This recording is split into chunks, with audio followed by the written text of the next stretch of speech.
mind if I pray first? Dear Lord, I come to you today humbly. As I intercede in prayer, I just ask that you would form a hedge of protection around everybody here today, and anybody struggling or dealing with strife. I just pray that they would find comfort and refuge in you, Lord. And I pray that I would be an instrument of your light, and that my testimony may be a beacon of hope for someone, and just letting them know that they're not alone and there's always a light at the end of the tunnel. Lord, help me to glorify you in all that I do and draw near to you in all that I say today. And thank you for this opportunity. In Jesus' name I pray. Amen. Amen. My story kind of starts off pretty normal. I guess you would say I had a normal childhood, as in I didn't want for anything. We kind of had the house, the family. I had a brother, a stepdad, my mom. We were in that way. Like, we didn't hurt for anything. We had everything we needed. But I suffered from some sexual and physical abuse at a very young age, and that was hard because I never dealt with it or understood even what was happening to me. So I think that puts a lot on a child, and I also didn't have anybody in my life that I trusted, that I was close to. Like, sure, I had my family, but I never felt bonded to anybody, I guess. I kind of just felt alone. And my mom and stepdad started going through a divorce. I want to say I was like 8, and my mom started using drugs pretty heavily. I would find syringes and burnt spoons and stuff in the house. And I did not understand what that was. I just knew it gave me a really eerie feeling, like, this isn't good. And it got worse from there. She started neglecting us and leaving, going on binges and what have you. I would take care of my brother as best I could and myself. Being that age, I think I was like 10 at this point. I was also really, I guess, wise beyond my years, because I had been through a lot. So I did that. We would run out of food, and then he would go to his grandma's, and I would go stay with a friend or something. And then it got so bad that I ended up telling a family member, and we were removed from her custody. And at that point, I bounced around. I was in foster care for a while. I bounced around with different family members. And I will say that each one that I lived with, each member of my family I lived with, they tried to give me the life that I didn't have. They really did try. But at that point, I was already kind of set in my ways. I was really defiant. Even though I did really well in school, I was just defiant because I kind of did my own thing. I kind of was raising myself, so to speak. So I didn't want to deal with authority or rules or structure. Or, I'd never known that. So I was too far gone at that point. I'll say that. So then I started dabbling in drugs. About 13 is when I first smoked pot, and I guess it just kind of gave me an escape or release. I didn't continue heavily at that point. I just dabbled, and somehow I still managed to do good in school. I don't know. Anyway, I guess that was kind of the attention I got, like the good attention I got from anybody in my life, making good grades and getting that praise. So I guess that's why I strive so hard to do that. And also, I ended up getting put with my biological father, and they had a very structured home. It was a healthy environment, and I was really blessed for that. I just, like I said, I was really defiant, so I don't know. I never felt like I fit in anywhere, like I was part of anybody's family. I just felt like the outsider, like the stepchild or something. And that was probably because of me. I didn't try. I don't know. And again, I hadn't processed a lot of what happened to me at all. So I caused a lot of rift in that situation, even with their family and everything. It was a lot, and I continued to use drugs. My mom gave me and my boyfriend meth, and I continued to smoke weed and pills and all kinds of stuff that I had no business doing. But anyhow, so from that point, I started getting worse. I did have a job, and so I was stacking money to buy a car. So I had a lot of money saved up, and I got caught smoking weed, and that was not good. Obviously, I got in trouble, and I didn't like that. I was reprimanded, and I didn't like that. On restrict, I didn't like it. I was like, you know what? I'm 17. I'm leaving. I have all this money stacked up. Like, I thought I had everything figured out. Oh my goodness, boy was I wrong. So I actually contacted DCF, and they were like, you're 17 years old. Horrible advice, by the way. You're 17 years old. If you can find someone to stay with, run away. Just come back right before you turn 18 so you can get the benefits of aging out of foster care, and you can get free college. I'm like, okay. He said, you just have to tell your dad you're leaving. So I call him from school. I'm like, hey, I'm sick of this. I'm leaving. He's like, no, you're not. I'm like, so I go get someone to pick me up, and I leave with just the clothes on my back and a few bags of clothes and belongings. And I end up going to stay with a friend, and we partied together. That's what we had in common. And I met a group of people who were doing ecstasy, and it was like this big party house. And I never left. I ended up dating the guy who was, I guess he was selling it. And it was just one big party from there. But to me, I felt accepted. I felt loved. I was like, these people really like me for who I am. They care about me. And I don't know if you've used substances or not, like ecstasy, but you get, I don't know, you're just in a different world. So you get closer to someone on a deeper level. And I'm not glorifying it, because not in a good way. But that's just kind of how it happened. We just spent all our time together, and I just felt like, oh wow, I finally belong somewhere. That was a really off-kilter view of that situation. Like, that's how ignorant I was at the time. But in my mind, I had it all figured out, right? So I ended up blowing through that money I had saved up, and really fast, might I add. And then I just never left there. I started dating him, and a few months later, I was pregnant. And that was scary. And at that point, I finally started reaching out to different members of my family, like my grandmother and all that. Everybody was like, abortion. They start putting together funds, like, you have to abort the baby. This is going to ruin your life,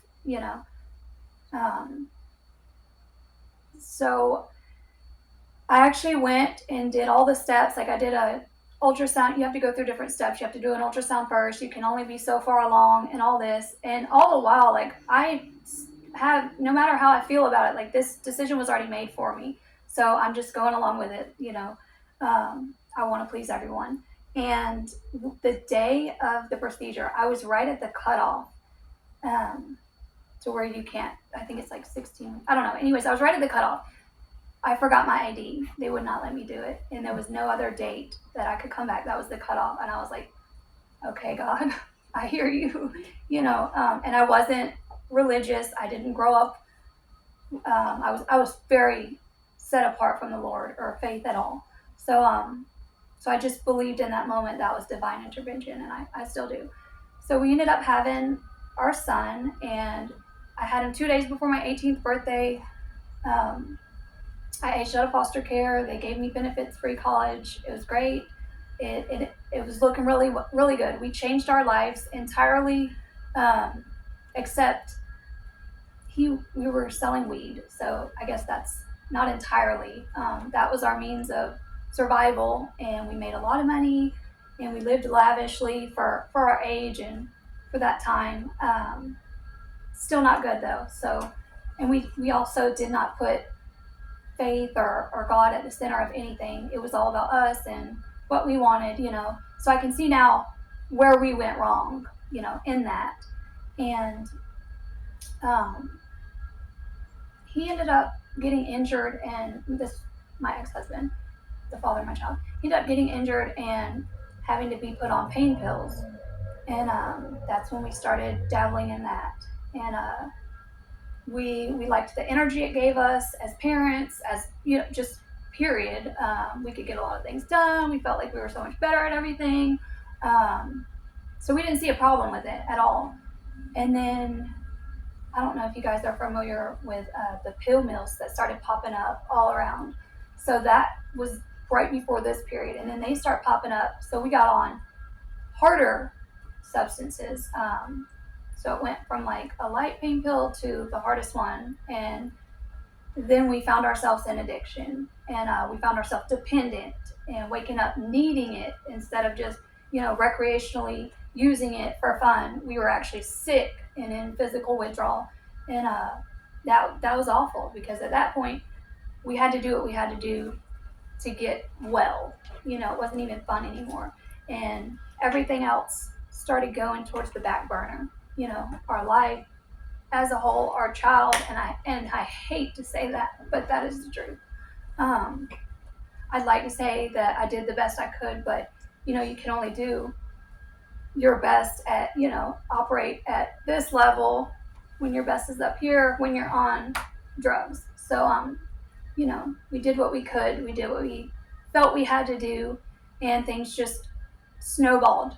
He got really abusive, and I'm not projecting myself as this innocent person, because I was not. I was very mean, I was hateful, and very selfish. But nobody deserves abuse, so I'll say that.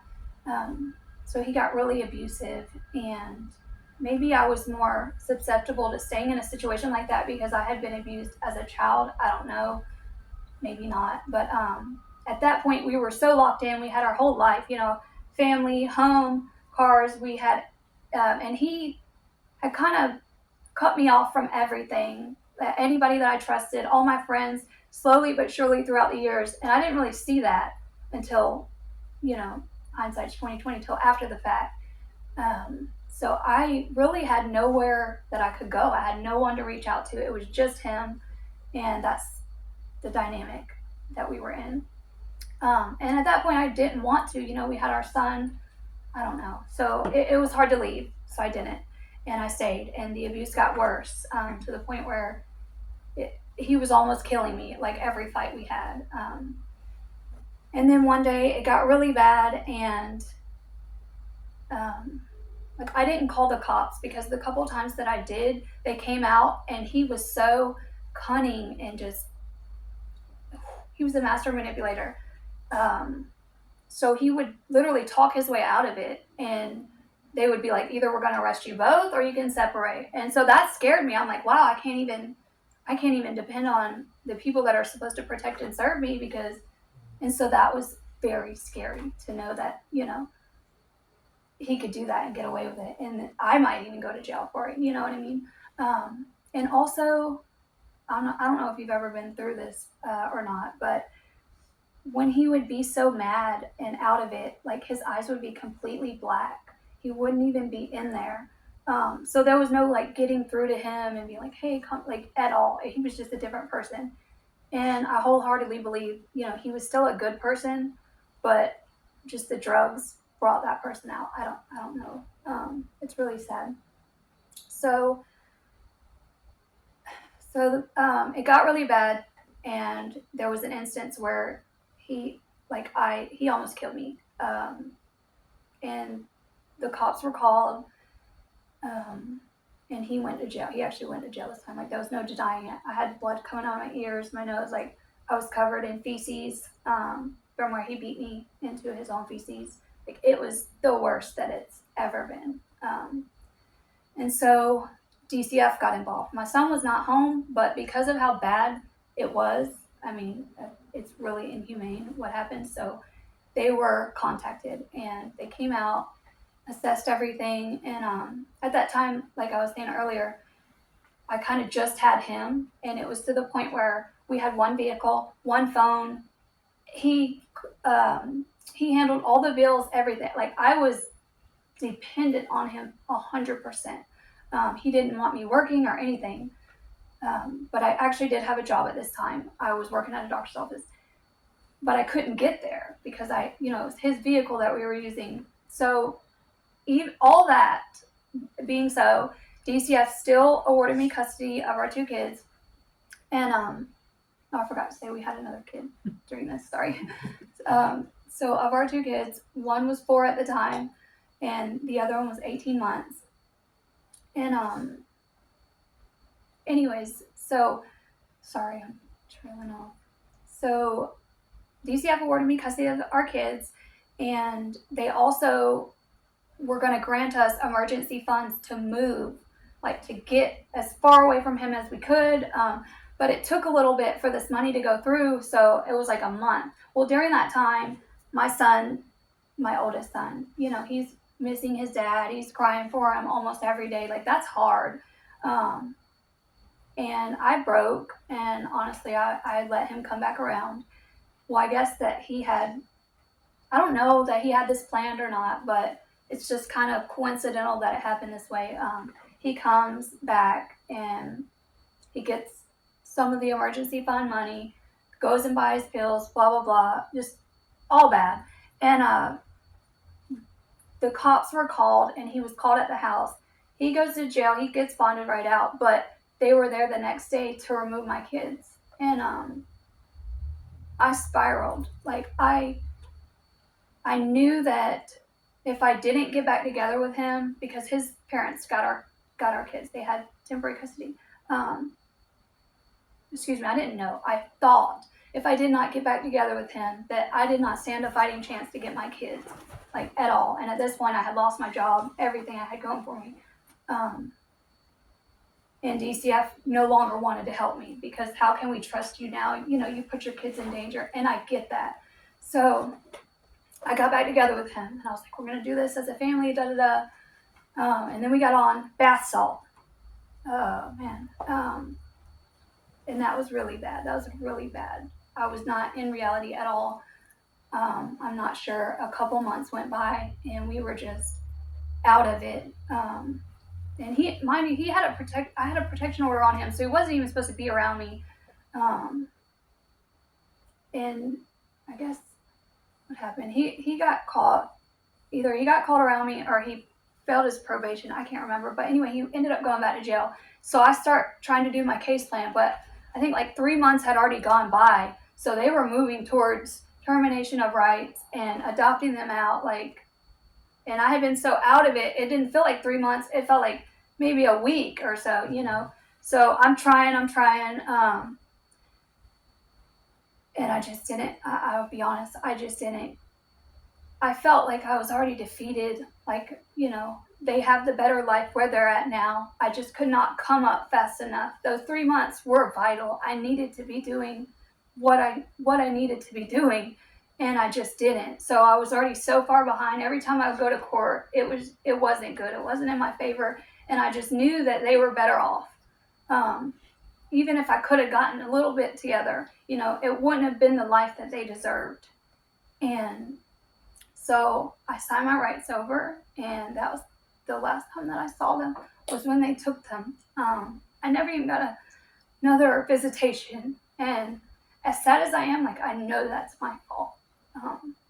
But maybe, it was for the best. So anyways, they have a great life, by the way. They're with a Christian family, and they just have it made. And I see now, like, hindsight's 2020, that it was divine intervention, because, like I was saying earlier, we didn't have faith. We didn't have a life centered around God. And so how could we equip them for the world, for life? There's no better way to equip them than teaching them that, and, giving them love, God's love, not our own selfish love, So now I see that's why it happened, and I'm okay with that. I have peace. Anyways, so from that point, after the rights were terminated, I started using IV drugs. I went straight to like the strongest painkillers, heroin, and ice, and I just did it all. I got another boyfriend, and I was just, he was the one, and we were in love, and oh man. So we ended up using drugs and going on like that for some years, and we got pregnant together. Well, I got pregnant, and I started going to the methadone clinic. I actually tried, but I ended up having placenta previa. So that's where your placenta, instead of being over here on the side, it's down here. And so they ordered me like be on bed rest and take it easy, but I didn't. I didn't know how serious. Like I just didn't take it as serious, I guess. I didn't know. Well, I ended up, my placenta ruptured and I bled out. And then by the time I was 6 months pregnant, by the time I made it to the hospital, I was delivering her and she was stillborn. And I was all alone in the hospital, and that was a lot, because at that moment, you know, you never really truly alone, but at that moment I called on God, and I felt like every little piece that was left in my heart and just of me, the shell of me, broke at that point, and I just lost it. We ended up being homeless, without power, water. We were the lowest of the low after that. And I was just begging God, you know, help me, God. Me, just help me. And he was trying to help me all along. You know, I just didn't see it. So I got pregnant again. Like I say, he was sending me life preserver after life preserver, and I wasn't taking it. Like, I see now the pregnancies, you know, that was, hey, here's your reason to live. Since you won't do it for yourself, you won't do it for me. Here's your reason, you know. And I wouldn't grab onto the life preservers. I was just too busy sinking. So anyways, I love you. Oh. So I'm sorry, guys. So I ended up getting pregnant again, and I had a miscarriage pretty quick. Like, I did not stop using drugs, and I hate that. But like I said, I was so far gone at that point. So I had another miscarriage, and this time I bled out, and I ended up needing to go to the hospital. Oh, thank you, love. Needing to go to the hospital and getting 2 pints of blood and a blood transfusion. And again, I was sitting in the hospital alone. Again, you know, and I had the same boyfriend. He wasn't there. He was too far gone himself. But this time, I started praying to God. Instead of help me, I was like, I need you, God. Can you come into my heart? Can you save me? You know, and so at that point, there was no going back. I done asked him into my heart, you know, and looking back, I'm like, this is where it started to click. Even though I was still using, the thoughts I had were different. I was getting high and I wasn't feeling good. I was feeling conviction. I was feeling awful, you know. He was in my heart like I asked him to be. And looking back, this is how it happened. And it's crazy. So like I said, at this point, we were living in a shed, no power, no water. I was literally, they say a pot to piss in, excuse my language, but we had a bucket we were using the bathroom in. We'd go and bury it in the yard. I mean, the epitome of down and out. Like, rock bottom had a basement. The basement had a bomb shelter, like a bunker. That's where we were. Low. So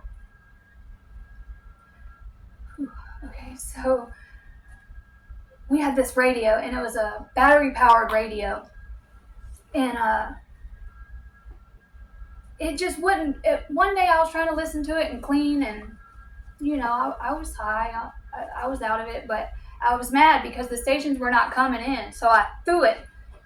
And then, you know, that didn't help. That made it worse. One station came in, and this is crazy, y'all. This is going to sound crazy, but it is crazy. One station came in, and it was K-Love. I don't know if y'all know that. The Christian station. And I was mad about it. I'm like, I don't want to listen to this.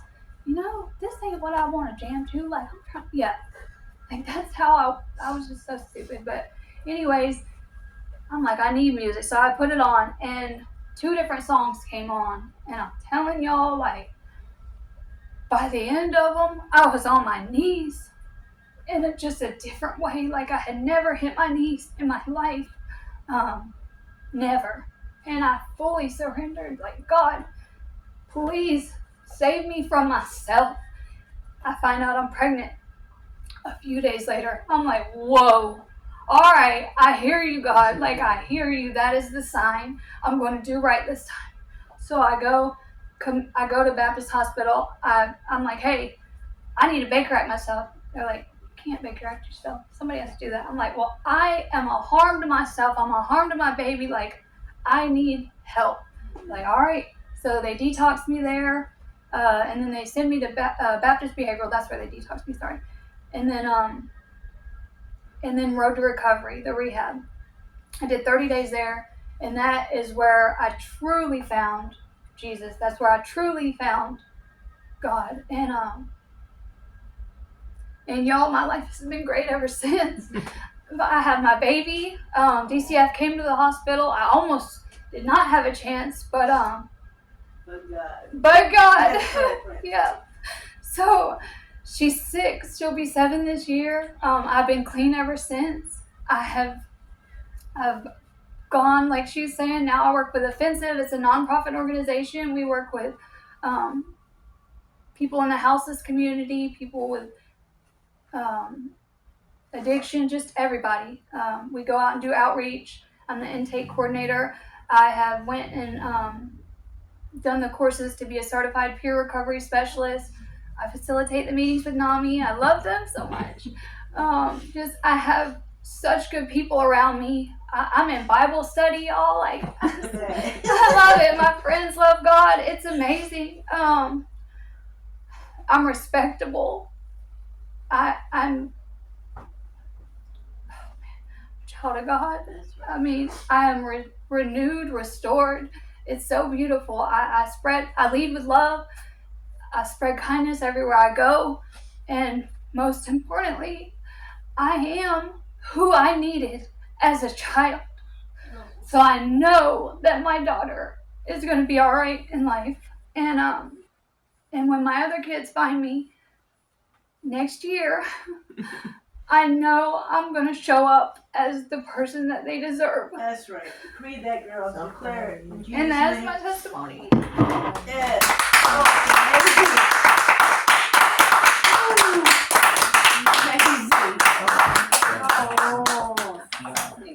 Thank you guys. Oh, so good. It's so early for emotions. Oh, it's never too early for emotions. I'm gonna shake it. No. She's in Pensacola. I live in Crescent. Do you guys have any questions for Ashley? Comments or anything? Walking miracle. He is so good. He is. Wow. He really is. Oh, And we all are. We're I'm all so miracles. proud of you. Thank you for coming and sharing an amazing story. Thank you for letting me. I'm so proud of you. Awesome. Yes. I loved it. Thank you. This is the first time I've ever, I guess, told the whole story, really. Like After in one many sitting. testimonies, yours was the best I felt. Oh, Yes, it was really good. it's a lot. It's a lot. You can, I got a similar testimony to Yeah? yours. Oh, I would love to hear all of yours. I think you'll have an opportunity. Yeah. You can literally hear as you're speaking on each point situation, God's mighty hand. Amen. That's different, and it was there, and you still didn't No, notice the it. whole Then time. you went to the next one, and I was like, "Did she notice?" And I was No. like, and then they come together. Yeah. Yes. And now it's so crazy to look back on that too. And I'm like, he was there all along. I just wasn't weren't receptive. listening. I wasn't paying attention. But when I finally hit my knees and looked up, Yeah. that was it. That was the game changer. And I love it. And the I'm enemy meant for evil, he turned for good. Praise God. You're like, exactly you are definitely. paying into purpose. Ooh, yes. That's awesome. Thank you. And I think I'm gonna maybe start coming here more often. Yeah, we thought we'd include Ashley too, because she is a certified peer support specialist. So about what that can mean for a career. Yeah. So I just decided that I wanted to give back. You know, I felt like everything I went through wasn't for nothing. Like it wasn't in vain if I could just give back, if I could even help one person. And so that's what I started trying to do. It's just amazing because while a lot of jobs and a lot of places will like reprimand you or you know, turn you away because of what you've been through, they want you to have this lived experience. Like that's one of the requirements. That's a beautiful thing.